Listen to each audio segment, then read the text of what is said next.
നിങ്ങൾക്ക് ഗസ് ചെയ്യാൻ സാധിക്കും ഈ മുകളിൽ കൊടുത്തിരിക്കുന്ന ഫോട്ടോ ആരുടെയാണെന്ന്? വളരെ ഈസി ആയിട്ട് തോന്നുന്നുണ്ട് അല്ലേ? ഇത് ലാലേട്ടനാണെന്ന് ഏതൊരു കുട്ടിക്ക് വേണമെങ്കിലും പറയാൻ സാധിക്കും. എന്തുകൊണ്ടാണ് നമുക്കത് ശ്രീ മോഹൻലാൽ ആണെന്ന് മനസ്സിലാക്കാൻ സാധിച്ചത്? കാരണം നമ്മൾ ഇന്നേ വരെ മോഹൻലാലിന്റെ ആയിരക്കണക്കിന് ഫോട്ടോസ് കണ്ടിട്ടുണ്ട്. അത് മുഴുവൻ നമ്മുടെ ബ്രെയിൻ സ്റ്റോർ ചെയ്ത് വെച്ചിട്ടുണ്ട്. സോ ഒരുപാട് ഡാറ്റ നമ്മുടെ കയ്യിലുണ്ട്. മോഹൻലാൽ എന്ന് പറഞ്ഞാൽ മതി അദ്ദേഹത്തിന്റെ രൂപം നമ്മുടെ മനസ്സിൽ പെട്ടെന്ന് വരും. ആ സ്റ്റോർ ചെയ്ത് വെച്ചിട്ടുള്ള ഡാറ്റയിൽ നിന്ന് നമ്മുടെ ബ്രെയിൻ ഒരു രൂപപ്പെടുത്തിയെടുക്കും. ഇതിപ്പോൾ ഇവിടെ പറയാൻ കാരണം എന്താ വെച്ചാൽ കഴിഞ്ഞ 1-2 വർഷമായിട്ടാണ് സ്മാർട്ട് ഫോണുകളിൽ നമ്മൾ കൂടുതലായിട്ടും AI കാണുന്നത്. സാംസങ്ങിന്റെ S25 അൾട്രയിൽ ഒരുത്തരം ഒരു സെൽഫി എടുക്കുന്നുണ്ട്. അദ്ദേഹത്തിന്റെ ഫേസ് കവർ ചെയ്തിട്ടാണ് എടുക്കുന്നത്, കൈ ഉപയോഗിച്ചിട്ട്. സോ AIക്ക് അറിയില്ല അദ്ദേഹത്തിന്റെ നോസ് എങ്ങനെയാണ്, അദ്ദേഹത്തിന്റെ ലിപ്പ് എങ്ങനെയാണെന്നുള്ള കാര്യം. പക്ഷേ AIയുടെ റിമൂവ് ടൂൾ ഉപയോഗിച്ചിട്ട് അദ്ദേഹത്തിന്റെ കൈയിനെ റിമൂവ് ചെയ്യുന്നുണ്ട്.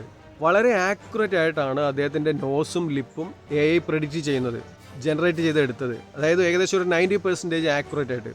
ഇപ്പോൾ ഇതിൻ്റെ ഒരു ഗുണം എന്താണെന്ന് വെച്ചാൽ ഏതെങ്കിലും ഒരു CCTVയിലോ ഒരു കള്ളൻ്റെയോ കൊലപാതകയുടെയോ ഫേസിൻ്റെ ഒരു ചെറിയൊരു പോർഷൻ കിട്ടിക്കഴിഞ്ഞാൽ നമുക്ക് AI ഉപയോഗിച്ചിട്ട് ആ ചിത്രത്തിൻ്റെ അയാളുടെ രൂപം നമുക്ക് ജനറേറ്റ് ചെയ്തെടുക്കാൻ സാധിക്കും. ഏകദേശം ഒരു രേഖാചിത്രം വരയ്ക്കുന്ന ഒരാൾ ചെയ്യുന്നതിനേക്കാളും 1000 മടങ്ങ് ആക്യുറേറ്റ് ആയിട്ട് നമുക്ക് ഈ കാര്യങ്ങൾ ചെയ്യാൻ സാധിക്കുന്നുള്ളതാണ്. ചിലർ പറയും AI എന്ന് പറയുന്നത് വളരെ ഡേഞ്ചറസ് ആണെന്ന്.